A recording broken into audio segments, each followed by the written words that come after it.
Welcome to Inland Empire Alive, bringing you issues, events, and perspectives from throughout San Bernardino and Riverside counties. I'm David Brady, and in today's show, I'll be talking to Dory Stratton, principal of San Andreas High School in Highland, about some wonderful career opportunities available to students. That's today on Inland Empire Alive.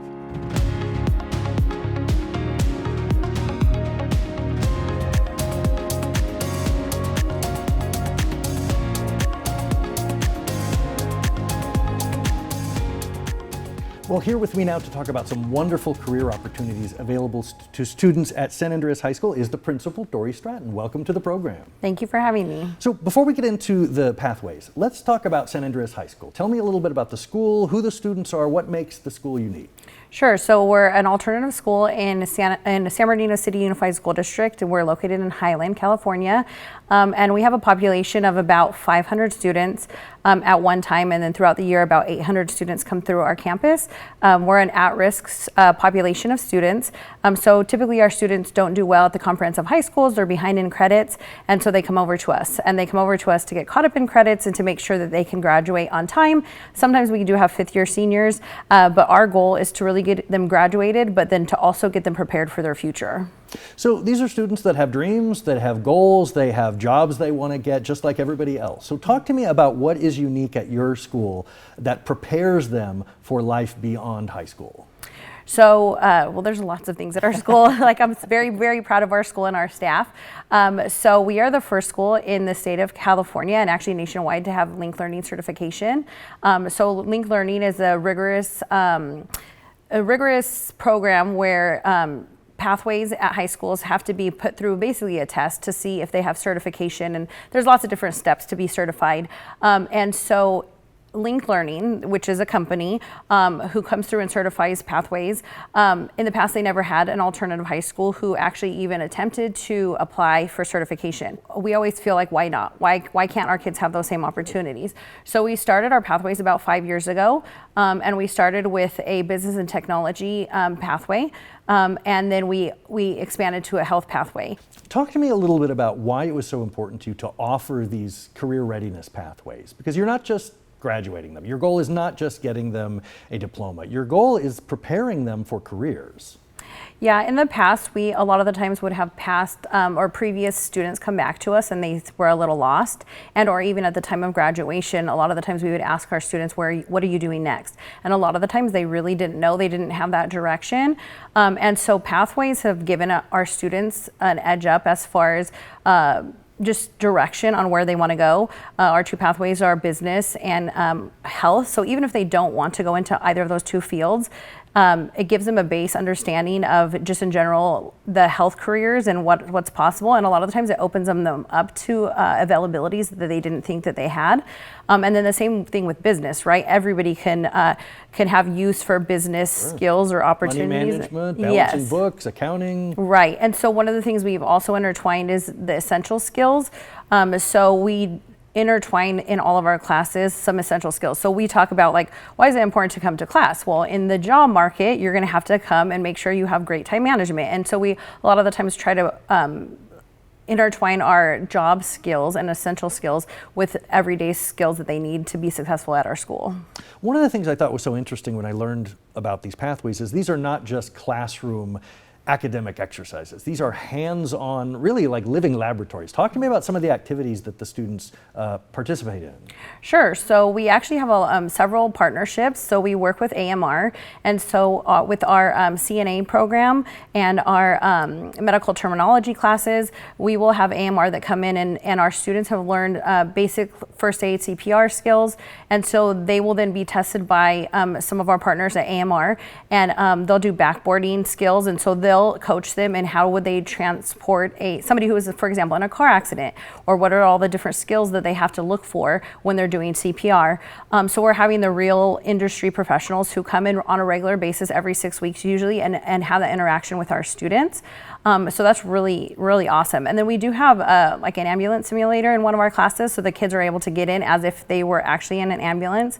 And then we do have a patient care lab, which is set up, and it's just like a lot of the times our teachers will do they'll do the bath. Like, what would you do if you know, in patient care and you're a CNA or you're a medical assistant and you're in the hospital setting, and what are all the different things? So they're actually trained on all of the skills that you would need just in that from a book. You're literally doing patient the care and skills. how to work with doctors, how to work with people, Yeah. language barriers, and you know how to read doctors' bad handwritings. Right. So they have the actual hospital beds. They have the checklist. They have a mannequin or a dummy in the bed, but they go through the whole checklist and just as if it was their patient. So they have checklists, and then the teacher double checks on that, and that's all aligned to the standards, the CTE standards, so career technical education standards, and basically there are industry professionals that come in and they give us feedback and say, this is what we're looking for. And so if we were to hire your students, this is what we would want to see from them. And so, for example, 4 of our students moved on last year and went to the CNA program at ICEC. And the feedback that we received from that program is that our students were better prepared than a lot of the adults that were coming into the program. They actually said they hold positions or spots now for our students because they're coming in so well prepared after being in our career pathways.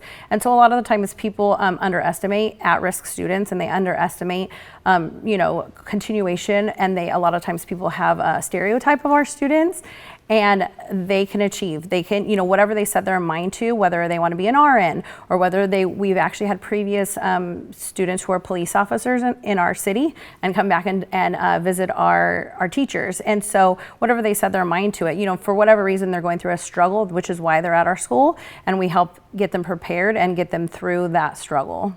Well, it's interesting you brought up the word stereotype, because I think there are a lot of myths about continuation high schools. As principal, what does it mean to you to see the faces when they're learning these things and knowing that they're so much more prepared to get a job, to go right into the workforce? Mm-hmm.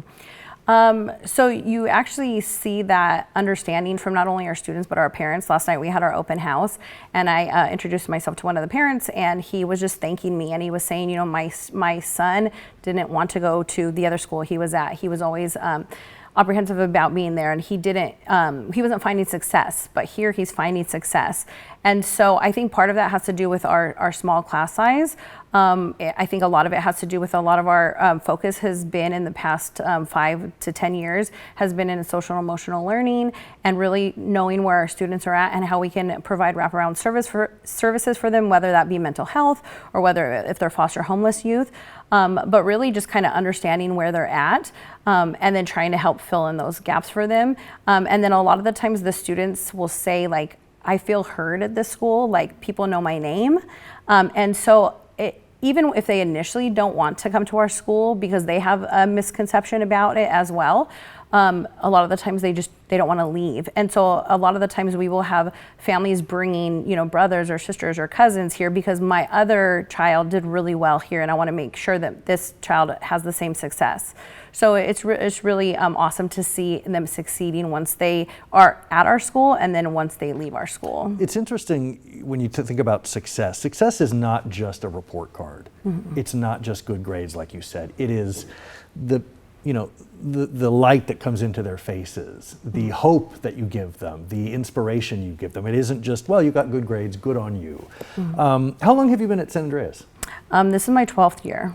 What is the most satisfying part of your role in sort of being at the top of the pyramid and getting to see the whole organization? I think in general, a lot of the times in all ed, you're the redheaded stepchild kind of. And so I feel like my job has been to push boundaries. And really, at San Andreas, we're a model continuation high school. We're the first Link Learning alternative high school in the state of California. And we're PBIS Gold certified, which is like we're helping with our students' MTSS and just support services for them.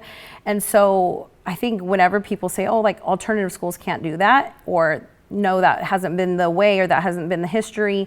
So our way is, if it's going to help our kids, we need to figure out a way to break past those, barriers to help our students succeed. With all those accolades, what more do you want to do? You're not done. No.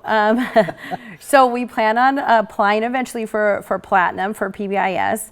In general, I'm part of the Alternative Collaborative with Stanford and the CDE, and we're helping other alternative schools help meet and reach for things that they thought were not possible.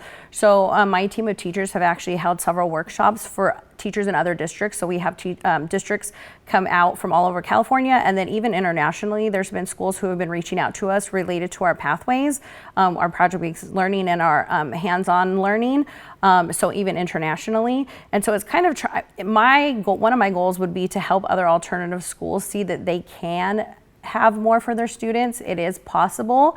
And I think one of the things is really kind of thinking outside the box, because I think that's one of the things that we've done at San Andreas. We really haven't held our teachers to a certain box, or our kids to a certain box, our school to a certain box. We've always known, no, there's a way out of this. There's a way for our students to have more success. And so I think that's one of our greatest strengths. What has been the support you've received from the district? I mean, certainly they have to be a big part of why this has succeeded. Yes. So our district level administrators, our cabinet members are very supportive, as well as our board members. One of our previous board members, who's passed away now, Margaret Hill, was the principal at San Andreas High School. So I think there was a history there. And I feel like San Andreas does a great job of sharing our successes.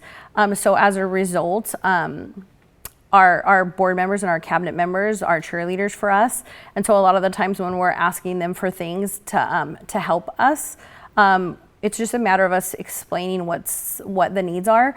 So mental health services, we're trying to work on becoming a community school.